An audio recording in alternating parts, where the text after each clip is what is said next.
Okay, sekarang kita nak tunjuk tempat-tempat mana yang perlu digrease lah. Okay. Saya pakai jari sini. Saya kat bawah ni. Kat bawah ni boleh nampak ni batang besi. Batang besi ni.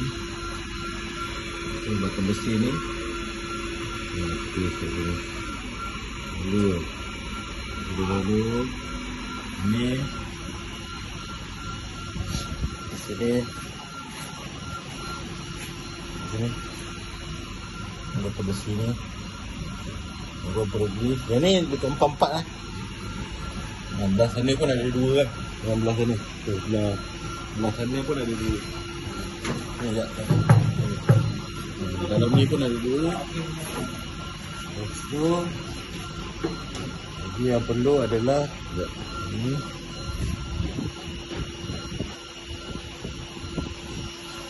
Terus masuk perlu kat sini. Di bahagian belting ni, gigi dia tengah-tengah dalam ni pulih. Dan ni kalau dah ada bunyi-bunyi yang kurang enak, boleh lah taruh belting.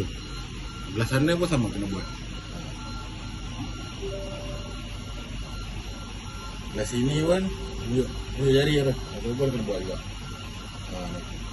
Satu saja.